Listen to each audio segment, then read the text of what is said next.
Quiet on the set, please. Stand by, Trevor. Introduction, take 1. Action. In a university community, there are many different areas of study. The learning process involves both practice and theory. And in some departments, students are able to find practical experience within the university itself. What you're about to see are 4 different performances: hockey, music, dance, and theater, all performed by students of Concordia University. You'll also see behind-the-scene glimpses of a television production. This is Concordia in action. Enjoy it. 10, 9, 8, 7, 6, 5, 4, 3, 2, stand by to come up on 1. camera 2, stand by to bring up audio, fade up on camera 2, bring up audio, cue talent.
Another department which develops and showcases student talent is the Concordia University Athletic Department. One of the most successful products of this department is the men's varsity hockey team, otherwise known as the Concordia Stingers. The Stingers compete in the Quebec University Athletic Association Conference and have swept the conference in the 81-82 season with an impressive 21 wins, 2 losses, and 1 tie. But this outstanding record could not have been achieved without a great deal of hard work and dedication. The players must first endure 1 month's dry land training in the early pre-season. Then it's into the arena to practice and refine plays and strategies, which will take them through the grueling 5-month regular season.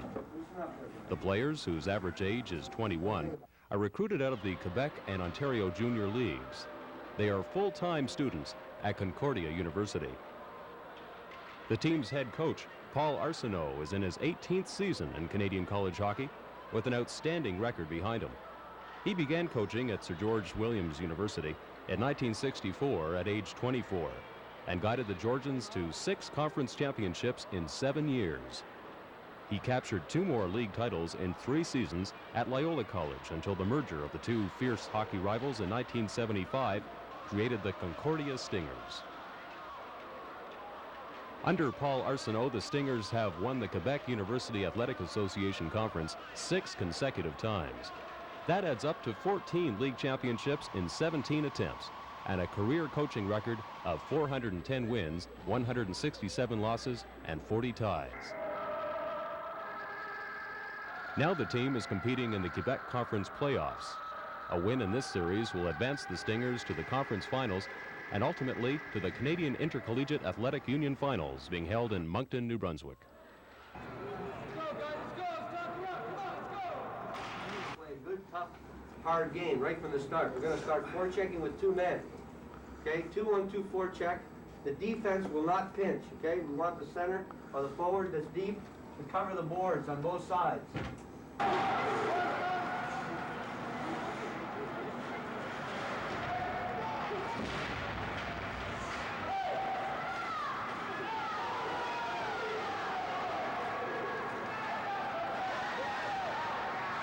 Make sure we don't give up any 2-on-1s early in the game, but we want to put pressure on them. When they ring that puck around the boards, the defense has got to get in there and block, and the winger's got to get over there as quickly as he can. He's always got the defense behind him, backing him up. Okay, you know that they're going to ring it around, either side. So the deep man stay in the middle and be prepared to go to the strong, whatever side he goes to with the puck. And get over there quick and make them bounce it off the boards, and our defense should be behind, be able to pick it up. And when you get that puck, get it on the net as quickly as you can.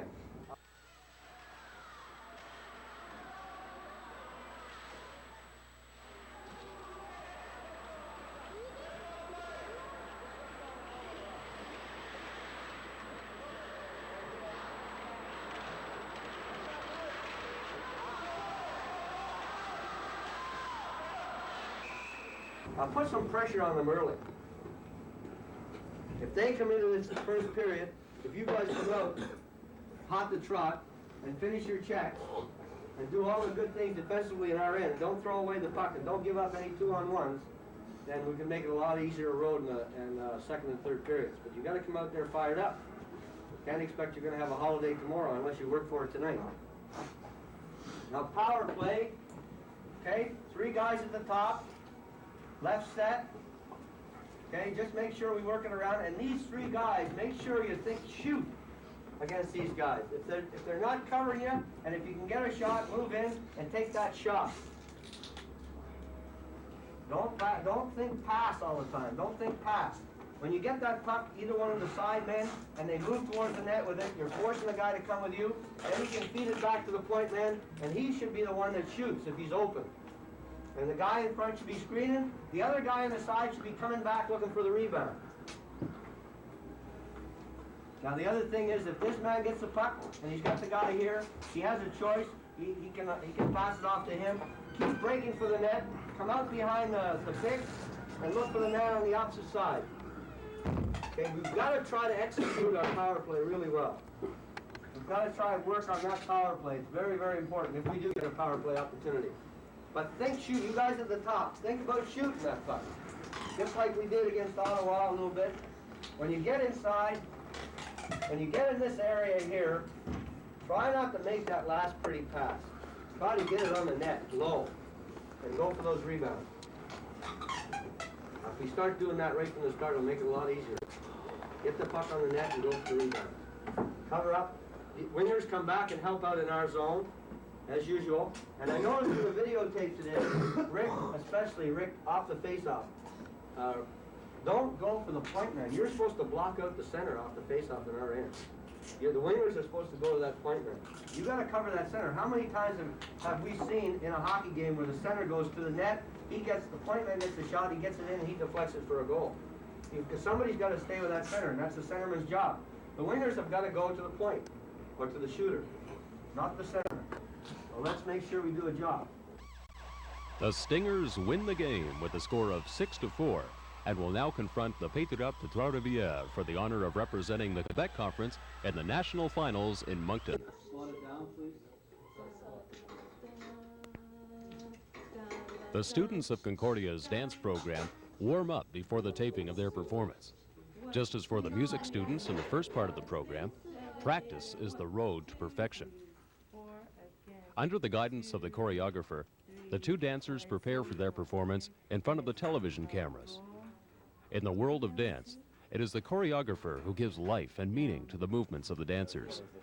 The choreographer works with the dancers to develop and coordinate the many actions that constitute dance. The choreographer, also a Concordia student, is an example of the many people that are behind the scenes in any performance.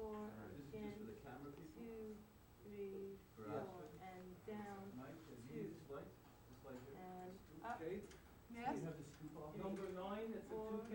5, 6, 7, 8.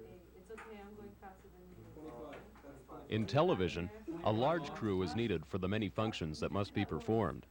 10 students from second-year television production at the Department of Communication Studies are at work behind the scenes here, preparing to record the dancers in action.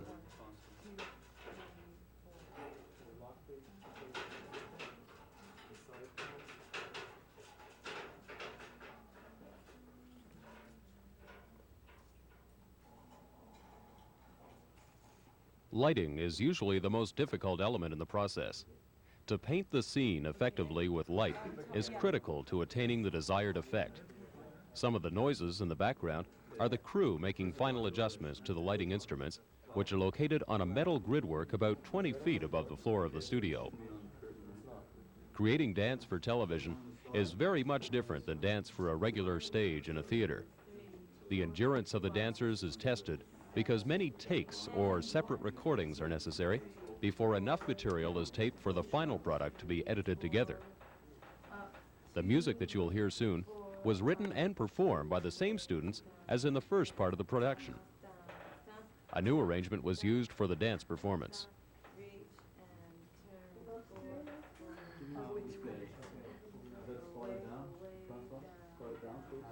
Keep holding. Okay, Rosie, you should end up right here on this page. Let's ask them. Okay? Wait for it. Yeah, let's do this. Your turn.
Department of Communications Studies, Dance Segment, Long Shots Only. Director Steve, Instructor Nikos. Take one.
Je comprends.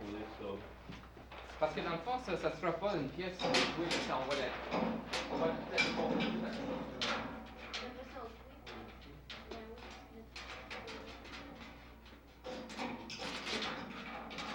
These are the television production students setting up for the next and final segment of this program. An attempt is made to recreate an original theatrical piece for television. Lighting for theater is generally done much differently than lighting for television. In theater, lighting is used to focus the attention of the audience around the stage, depending on where the action is. In television, it is necessary to have a certain amount of light so that the cameras can see the scene. Both media use light to create a mood. This particular segment is unusual because it was recorded in a television studio, but using only one camera, as opposed to the standard 3-camera setup most soap operas use. Working with one camera is, of course, a technique of film production. Therefore, what we have here is a mixture of 3 media: theater, film, and television, in action together at one time. Karen and I have been here for 2 years. My father built and stocked the shelter in 1980. He was vacationing with my mother when the nuclear alert was sounded. 12 minutes later, the first wave of missiles hit North America. Karen and I were having supper and watching TV when we heard the sirens. So we rushed into the shelter and we've been here ever since. Karen reads, I rehearse. Sometimes we watch old video films. I guess we're lucky to be alive. To tell you the truth, the only thing that really keeps me going is working on old scripts and rehearsing. I don't know. I think Karen is having a tough time of it. To tell you the truth, I think she's about to crack up. But what can we do? If we leave the shelter, the radiation will kill us.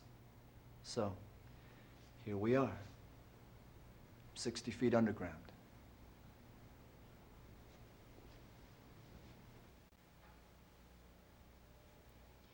Derek, we're having spaghetti tonight.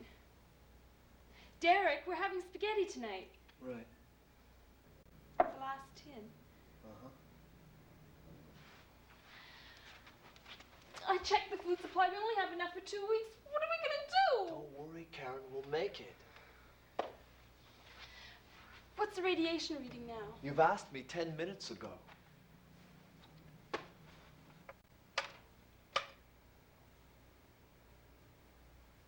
$60 rads. 60 rads? You mean it went up? It's only temporary. Look, please, Karen, just relax. Let me get back to my work. I think I'd like to see what this looks like on the video.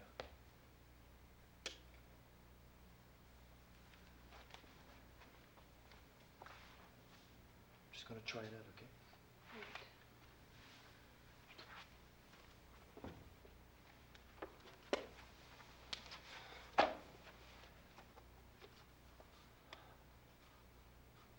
To be or not to be, that is the question.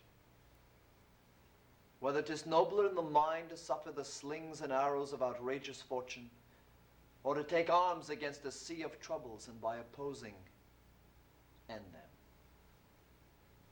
To die, to sleep, no more.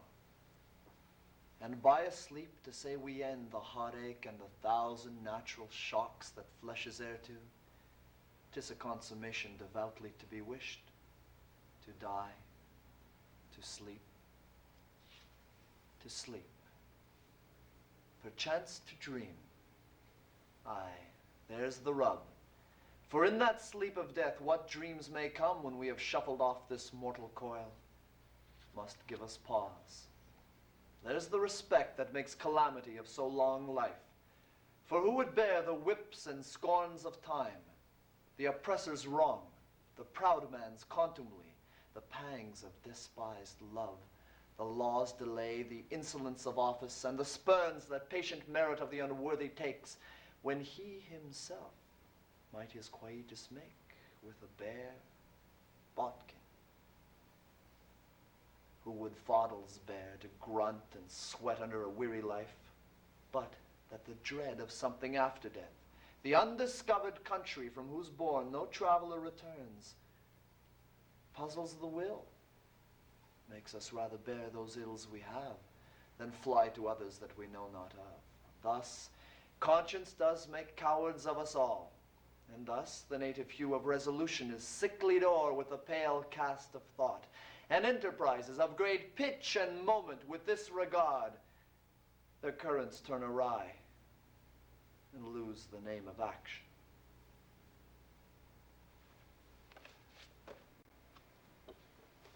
Can't take it anymore. What's the matter now? What do you mean, what's the matter? I can't take it. You've got your plays, you've got your rehearsing. What do I have? Nothing! Karen, come on, don't worry. We're gonna make it. Sometimes I remember what it was like on the surface. You know, before the war. Derek and I, we were thinking of getting married. We had plans. Then the war. Got along okay at first. Then things started to change. He has his work. It's as if I'm not here anymore. I don't have anything. I don't even have him.